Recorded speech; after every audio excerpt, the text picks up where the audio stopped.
stand for? Do you know? It stands for unbelievable. It's snowing outside. Neither do I. No idea. Welcome, Griff.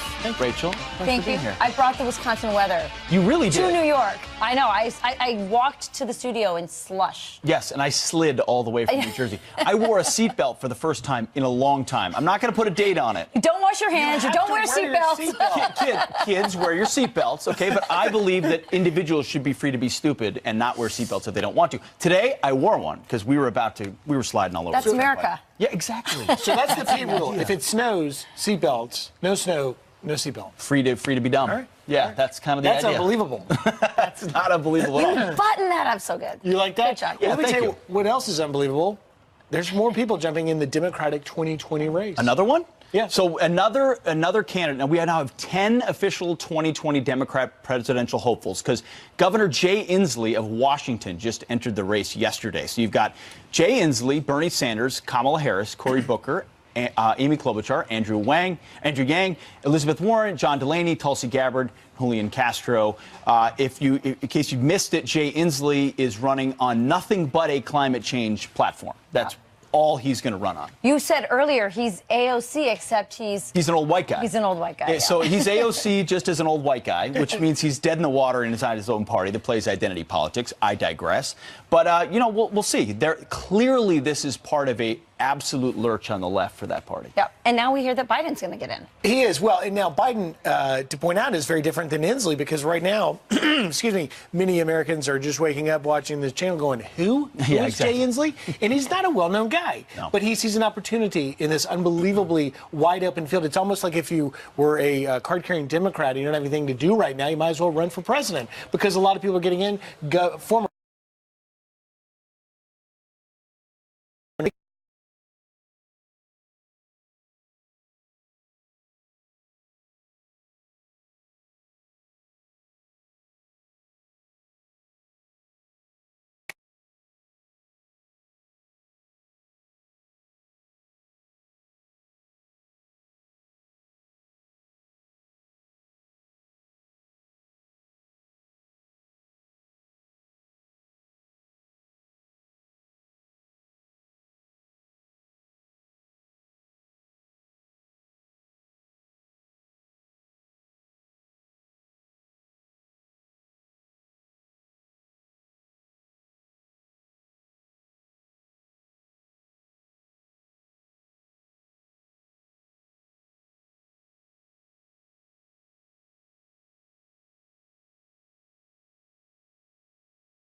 it was for you. Pretty clear message, no doubt. Yeah. Although, on the point of Bernie Sanders, who we just talked about, he has now hired a new deputy national press secretary who can't even vote for him because she is an illegal immigrant. Her name is Belen Sisa. She's an activist. Belen Sisa. Belen Sisa. She's illegal, but she's a DACA recipient. Fine, so she's here still legally. illegal. Temporarily, currently. She's currently. But I don't want to hear a single ad or attack item on a single Republican ever again for having an undocumented nanny or undocumented this or undocumented that. If you're going to be out front with my deputy press secretary is illegal, stop with all the you're not qualified because you had this or that. I just hope we don't take that you don't take the bait on that, Pete, because here's the deal. She is here legally. Of all the people who are here illegally, she came at 6 years old, no fault of her own. And I think the focus ought to be on securing the border. I mean, even Donald Trump wants to give women or people like her a chance to stay in this country if we secure the border. It's going to be interesting to see what all the Democrat candidates say about that. They'll, of course, jump in with all the people we showed in the very beginning of the top of the show. But the infighting inside the Democrat Party, yes, these battles are raging. Yeah, Rachel, you know about these. There are these caucus meetings that are held by Republicans and Democrats. So there's reporting from the Washington Post that yesterday, House Democrats, here's the headline, here's the quote from the article. House Democrats exploded in recriminations Thursday over moderates bucking the party, with liberal Representative Alexandria Ocasio-Cortez threatening to put those voting with the Republicans on a list for a primary challenge. It's been reported, Rachel, that in this closed-door meeting with Democrats, the Speaker, Nancy Pelosi, and I call her Comrade Cortez, got up together and basically said, if you better stop voting with these Republicans. There's amendment. It's an amendment. A motion to recommit or whatever, correct, where they've been sort of getting Democrats to vote on tough stuff. It would be. I feel like it's sort of rare for a freshman Democrat to stand up and scold all these other members. It is rare, but you know what else is rare? For a party in majority to vote for these amendments. It shows a deep division. In 8 years of the House being in the hands of the Republicans, they never once voted for one of those. Interesting. Yeah, they never once voted for one of those when the Democrats offered the amendment. But in just 2 months, they voted for two. And by the way, hypocrisy on the part of AOC. She voted for one of them last month. That was the anti-DBS and in support of Israel amendment that was put in there after Representative Omar from your home state made those anti-Israel. So, A, she voted for it, and B, it really shows just how full of herself and how sure of herself she is that she can tell these veteran Democrats, I've got a list. And it sounds like she's ready to send them to re-education camp. Here's the thing, though. The cardinal sin now in the Democrat Party is to say something nice or kind about a fellow lawmaker who happens to be a Republican. You're right. Now, if you listen to Joe Biden talking about Mike Pence, calling him a decent guy. Decent guy. That's wrong. Take a listen. The fact of the matter is, it was followed on by a guy who's a decent guy, our vice president, who stood before this group of allies and leaders and said, I'm here on behalf of President Trump. And there was dead silence. Okay, just remember, the most he said about the vice president, he's a decent guy. I mean, he didn't say he's a great guy, or I love him, or inviting him to my wedding. He said he's a decent guy. Now, immediately or quickly after that, Cynthia Nixon, you know her from acting on television, and that's Sex all and she's the famous City. for. Yeah, well, congratulations for acting and pretending to be somebody else. This is what she tweeted. She said, Joe Biden, you've just called America's most anti-LGBT elected leader a, quote, decent guy. Please consider how this falls on the ears of our community. So Joe Biden, as the times require, responds to the woman who acts on television and tweeted this. He said, you're right, Cynthia. I was making a point in a foreign policy context that under normal circumstances, a vice president would be given a silent reaction on the world stage. But there's nothing decent about being anti-LGBTQ rights, and that includes the vice president. So, Rachel, it seems we're in a moment where even saying one friendly thing about a political opponent, not okay. Not okay. And you see that the party has really left Joe Biden. This is the kind of missteps that he's going to continue to make, I believe, throughout the campaign, because he's still living in a different era where you could actually believe that people you disagree with are still decent people. Yes. You're not allowed to do that anymore. They're considered enemies. So. That's right. Pour a cup of coffee. Democrats are killing each other. It's snowing in New York. Pull out the Rachel has popcorn. it. And Comrade Cortez has a list, and you better hope you're not on it. Don't be on that list. All right, we're going to turn now to your headlines. Now, remember, this attack on conservative activists at UC Berkeley. Take a look.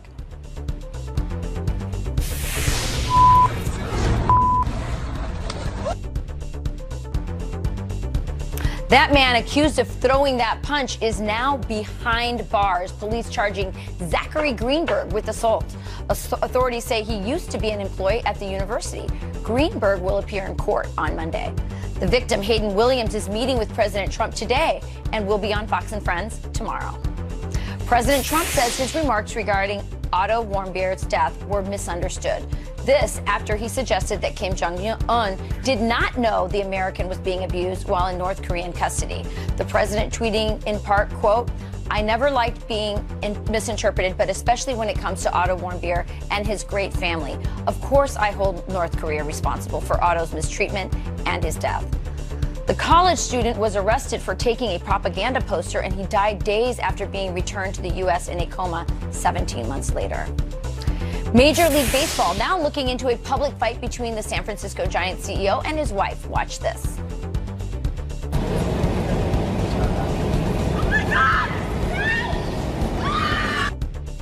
The video obtained by TMZ Sports shows Larry Baird trying to take a cell phone from his wife before knocking her to the ground in California. They both have apologized, calling the incident embarrassing, and were arguing over a family matter. And those are your headlines. Well, I'm still kind of reeling from that video. That was the first time I saw it. Well, he was trying to take a cell phone. You know, they both say it was less than what is shown on video, but who the heck knows? Yeah. All right. Thanks, Rachel. All right. Democrats prepared to launch a full-out assault against the President of the United States and his family. But will these investigations have an effect on the president's support? And this grandmother now being hailed the Iceberg Queen? But what happens when she floats out to sea? The story behind these now viral pictures coming up. I want to break free from your lies, you're so self-satisfied. Well, the battle for border security reaching a fever pitch as officials on the front lines face the dangers of drugs flowing into America unchecked. Let's take a quick look at some of the biggest drug busts reported by border officials just this week in Pharr, Texas. Here it is.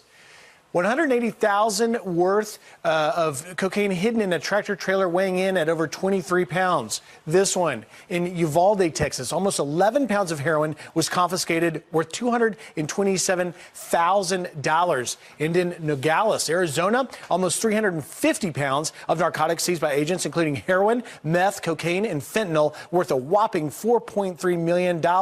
And this one at the World Trade Bridge in Laredo, Texas, where Speaker Pelosi visited, another 1,600 pounds of cocaine and marijuana seized, worth $2.3 million. And finally, another $2.5 million worth of meth and marijuana weighing almost 3,300 pounds recovered in Nogales, Arizona.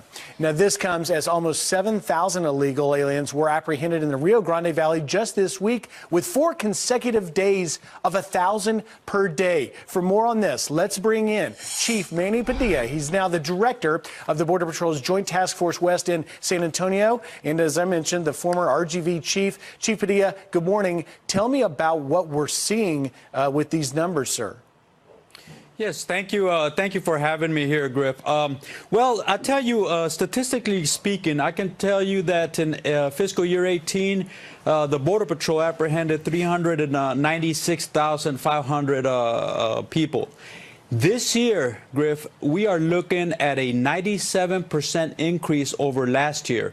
So 270 apprehensions so far this year, and we're not even at the at mid-year yet. So we're looking at pretty high numbers. Now, when you start looking at the numbers closely, what we have is 2 very distinct problem sets at the border, and they require 2 very distinct solutions. So what does that mean? When you look at the apprehensions, about 60% of the apprehensions that we're seeing this year are family units and unaccompanied children.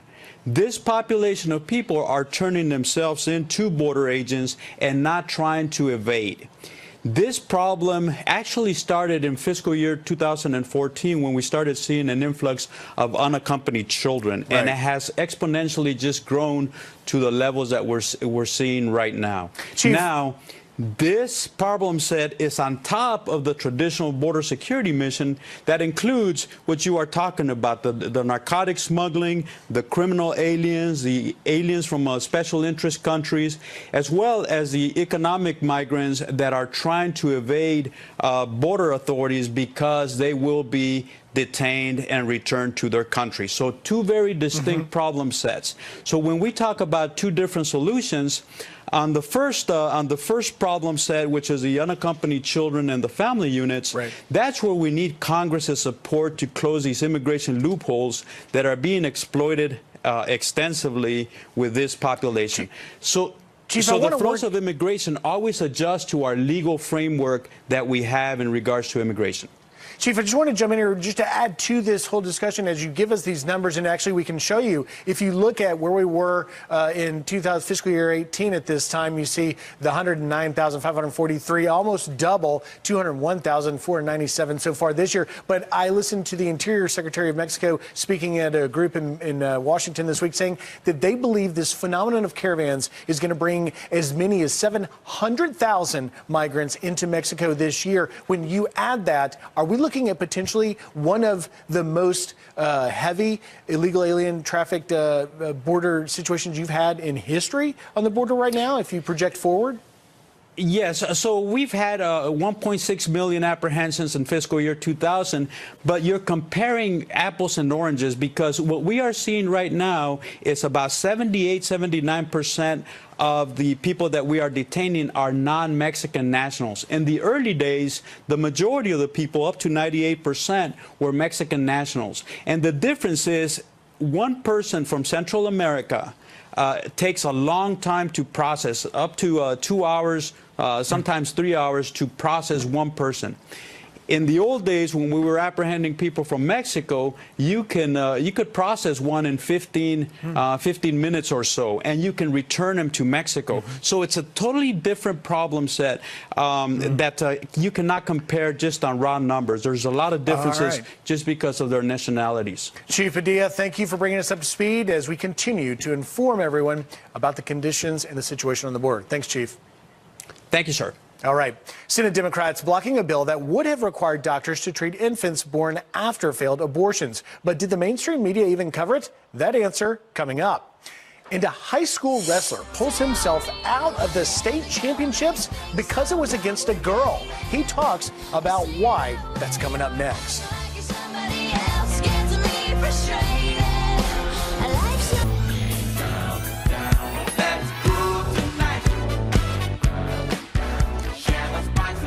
Well, because we live in a microscope here, and I do believe in microscopes, actually. Wait, hold on. Fox News alert. Capture the germs on Breaking news, we focus on the weather in our little island here in Manhattan. It is snowing, but it may not be snowing where you are. So we hope you have a coffee and you're joining us this morning. Yeah, let's have some It's true. Now, we like to bring you interesting topics. Well, in the state of Colorado, there's a high school wrestler who was in the state championships, actually pulled himself out of the state championships because he was going to be wrestling against a girl, which brings into a state law there where girls and guys have to, as far as wrestling's concerned, are together. There's no girls wrestling in Colorado. Right. He was on his way to being a part of the state championship, pulled out of it because he was going to have to wrestle a girl. This is what high school wrestler Brendan Johnson had to say on forfeiting the match. It's just so physical, physically close. And I just don't think that's really appropriate with a young lady. And it's also so aggressive and just, I'm not really, I guess, comfortable with. I think that it's possible to forfeit the match while still respecting them. So a pretty sincere case. What do you think? I say this young man was raised right. That's my opinion. And if the girls want to wrestle, then have a darn wrestling team for girls. I think this is not the way it should be. And this young man, he's right, and his parents raised him right, and this is not appropriate. But you put your finger on it, and that is a girls' league. Now, 12 states recognized female wrestling in high school. And in Colorado, they do not. That's why this woman. Why? Well, just because that's the situation in Colorado. But here's the impact. In Division I collegiate wrestling, this kid, what he has done based on his beliefs is tremendous when you consider what he's walked away with. I have a kid about to go to college, hoping for any kind of scholarship she can get. You know, this kid is in the state championships, and he withdrew. So we don't even know what he may have stepped away from. And so it's, like I said, 12 states in all 50, right, are sanctioning girls' wrestlings.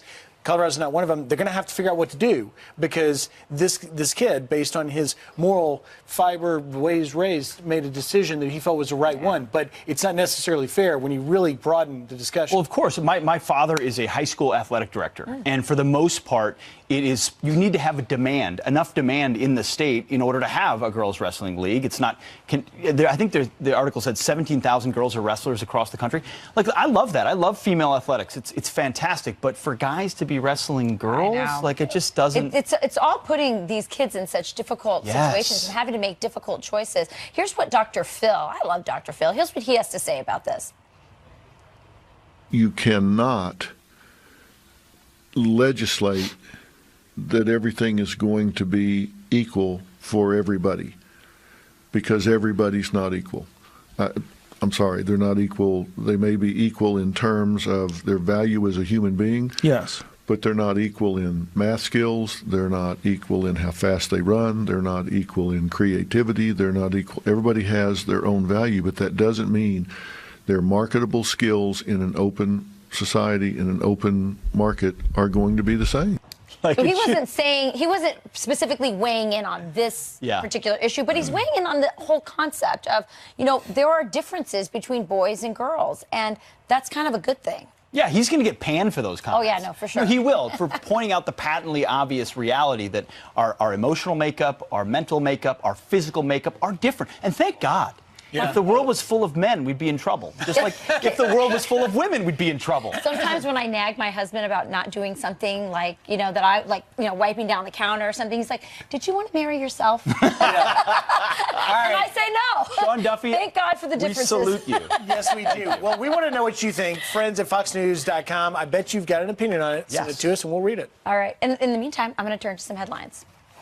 The White House is slapping new sanctions on high-ranking Venezuela security forces for blocking humanitarian aid. The administration is also revoking visas of 49 officials. Meanwhile, Democratic Congressman Ilhan Omar is slamming the U.S. for sending aid.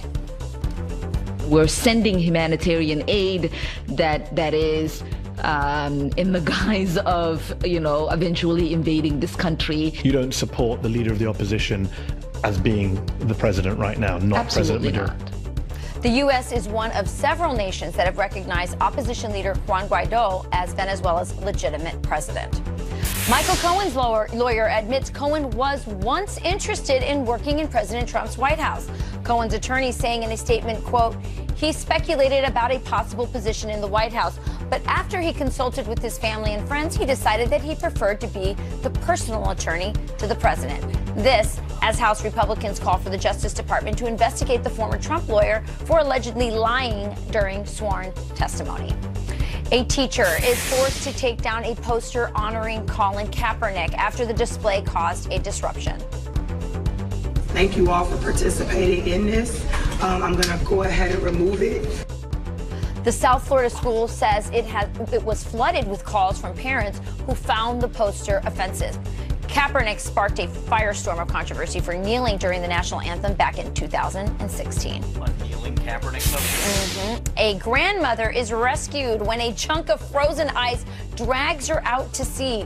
The Texas woman was posing for a picture in Iceland when a wave caused the ice throne she was sitting on to break off. A bystander who happened to be a boat captain had to rescue the grandmother, according to BuzzFeed. Everyone, she is okay. Her family is now hailing her as the Iceberg Queen.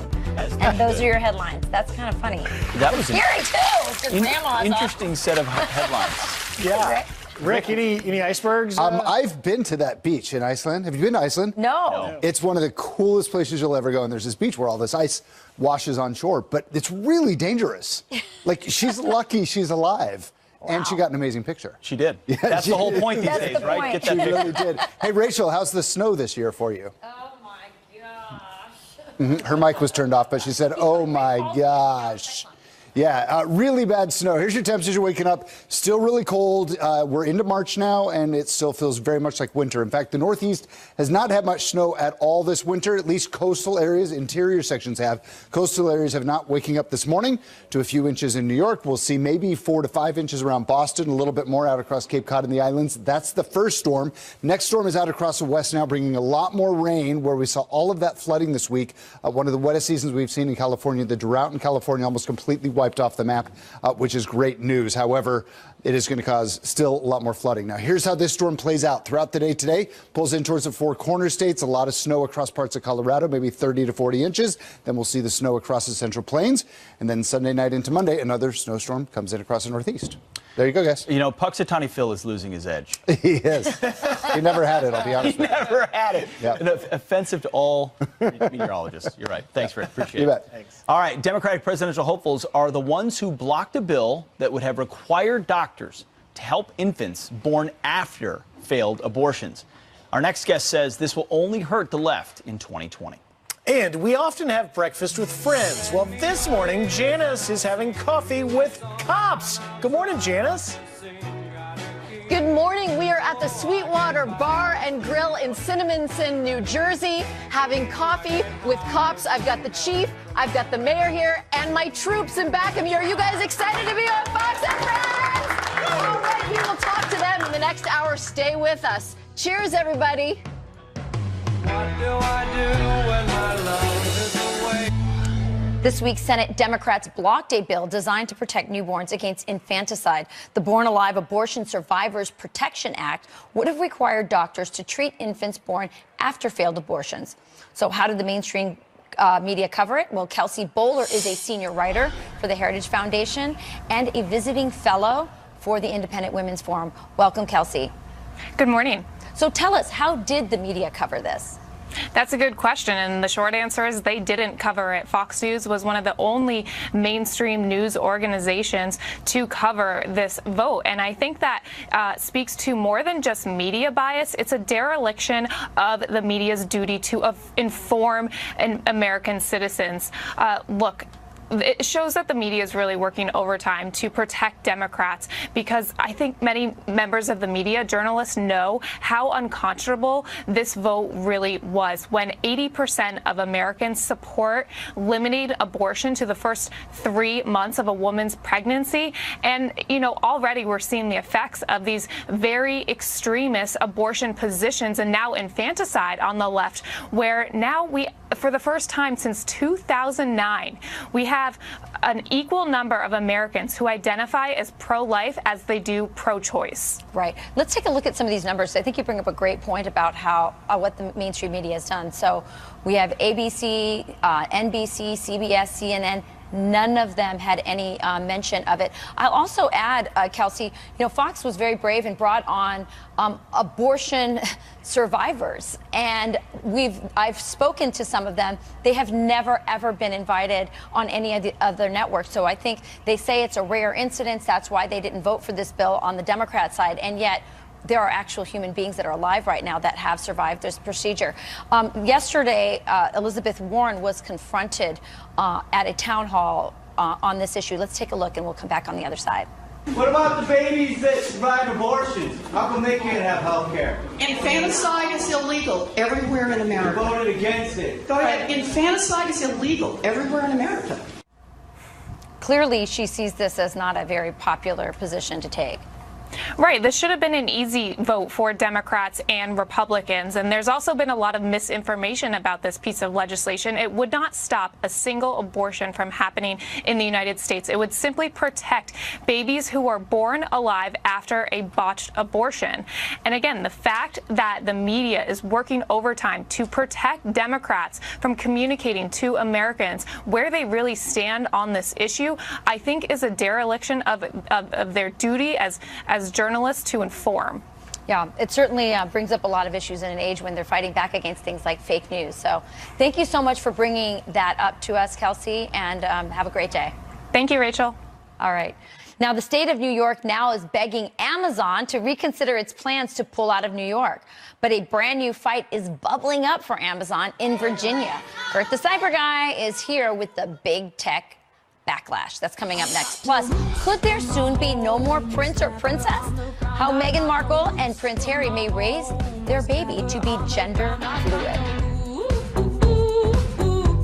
I've got no roots. I've got no roots, but my home was never. A couple of quick headlines for you. Facebook could be close to launching their own cryptocurrency. The New York Times reporting its first digital coin is likely to be tied to the value of traditional assets like gold. The social media giant is expected to launch this by summer. Don't sleep on Bitcoin. It's coming back, I'm telling you. You heard it here first. Don't laugh, Kurt. And you may have to wait longer to get your Amazon packages. The company is cutting down on deliveries to once a week as a way to reduce waste. Starting Tuesday, U.S. Prime members enrolled in the new service will need to select a specific day to receive a week's worth of delivery. Apparently that is by choice. You can choose. I wouldn't want to. I choose tomorrow. Shopping. I choose tomorrow. That's why I choose Amazon, right? Exactly. Look here, Liberal Governor Andrew Cuomo. Let's talk about it. Liberal Governor Andrew Cuomo is now begging Amazon to reconsider its decision to back out of plans for a New York headquarters. This as another battle over Amazon is brewing in Arlington, Virginia. That's right. The cyber guy Kurt Knudsen is here with what all this means. If there's ever been an example of having smart politicians in one room against really idiotic ones, this is it. Yeah. This is a perfect one because in New York, they just blew it. 25,000 jobs, about $27 billion in revenue. And somehow AOC thought that the $3 billion tax break was just like $3 billion sitting in a bank somewhere. So, well, we should just use that for other jobs. The money does not exist unless Amazon